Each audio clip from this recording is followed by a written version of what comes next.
What's going on, football fans? It's time once again for another rendition of the Pound for Pound. I'm your host, J.R. Clark, and today we are talking about, I think we're going to talk about free agency today.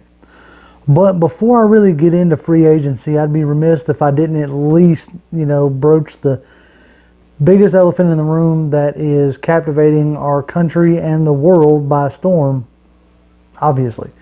I am talking about the coronavirus and how it is affecting everything right now. It is affecting sporting events, it's affecting concerts, it's affecting any kind of like big major gatherings, and I would highly suggest, just like everybody's been saying, don't go out unless you just have to, whether it be for work, or groceries or whatever. Just kind of limit your outside time as much as possible. And what I mean by that is being around a ton of other people, obviously.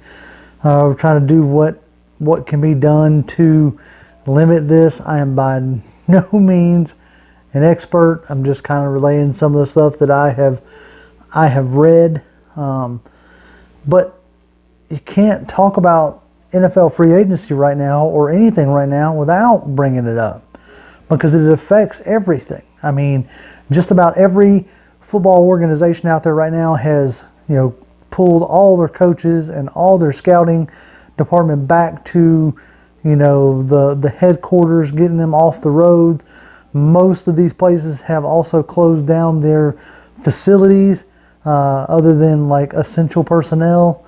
And it's coming out now that some of these rookies, like especially in the NBA, or some of these superstars, are paying for workers who are losing out on money. I know I just read a thing saying that Arthur Blank is paying the Atlanta United and Falcons employees that can't come to work because of this. He's paying their leave, which is real good. So it's just a time, an interesting time, a trying time that I never thought I'd see anything like this in my life. So, but enough of the doom and gloom, because as I've been told many times before, this too shall pass. I got to thinking today about what our free agency is going to look like.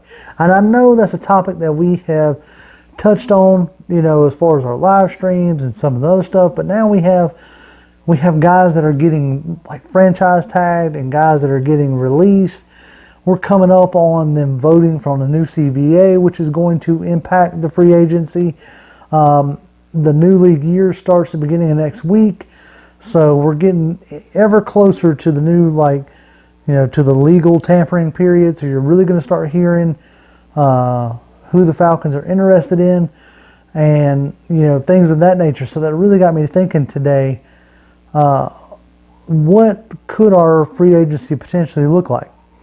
And one of the names that some people have been clamoring for is the Yannick Ngakoue out of Jacksonville. He got franchise tagged today, but as we saw last year, franchise tag doesn't necessarily mean you're off the market. We've seen a big uptick in tag and trade type scenarios. I believe, if I'm not mistaken, Frank Clark got tagged and traded, and I believe so did Jadeveon Clowney got tagged and traded. So that's something that's popping up, a new strategy in the NFL, so to speak, that they're taking from other leagues and applying it to the NFL. So Yannick Ngakoue could still potentially be out there. I know Hunter Henry got tagged today, so for the ones that were looking at Austin Hooper to potentially reset the market, I'm going to go ahead and call it. Austin Hooper is going to reset the market. Now let's take a second to talk about Austin Hooper and his market resetting. I've seen a lot of Twitter GMs admonishing the Falcons for not keeping Austin Hooper or not being able to keep Austin Hooper. I guess I'm going to go ahead and throw my 2 cents in the ring on that one. We have been saying for the past few years me. I know Toby has said it. I know other Falcon fan commentators have said it. And I know even like radio hosts and everybody else have said it. You're not going to be able to keep everybody. It's just plain and simple. You can't pay them all. The football it's a hard cap league.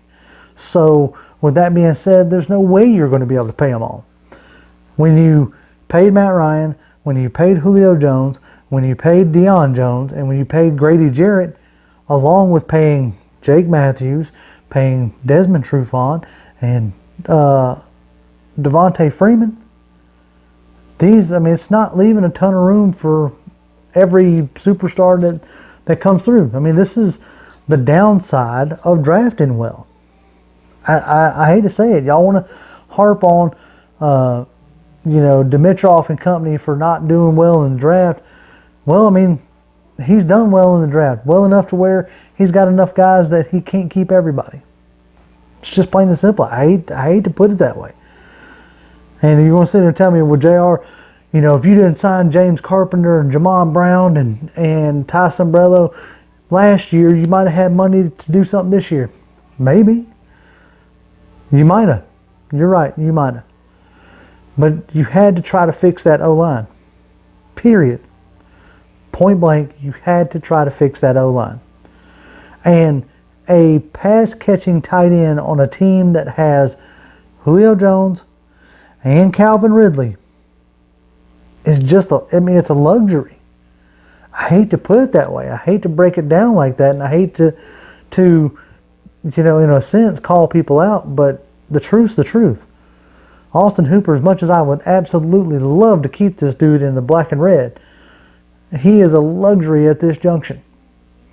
But that leads into another free agent. You might possibly, a decade after you wanted him or wanted to sign him, but you might finally get another swing at Jimmy Graham. He's going to come in a lot cheaper than an Austin Hooper. He's, I believe, 33 years old. About the same time we got a Tony Gonzalez. Now, I'm not saying he's Tony Gonzalez, but he'll probably come in at a far cheaper price range than Austin Hooper, if I had to take a guess out there.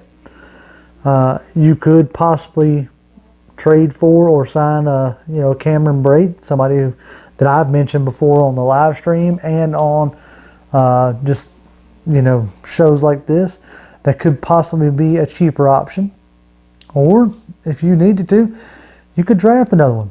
Cole Kmet out of Notre Dame is a guy who comes to mind as somebody who could come in and start to replace the production of Austin Hooper.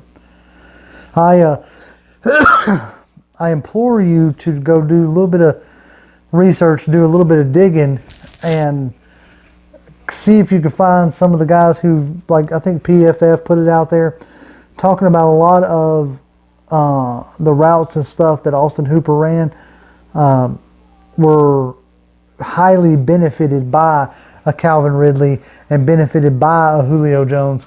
So you got to keep that in mind as well. Now, I'm not saying that he ain't going to go somewhere and ball out. He may. We'll see. He's going to go somewhere else. I promise you that much. But it'll remain to be seen how much is Austin Hooper and how much is the situation. Quarterback, wide receivers, yada, yada. Can Austin Hooper be a George Kittle? Can Austin Hooper be a Travis Kelce? Well, his next team's going to find out.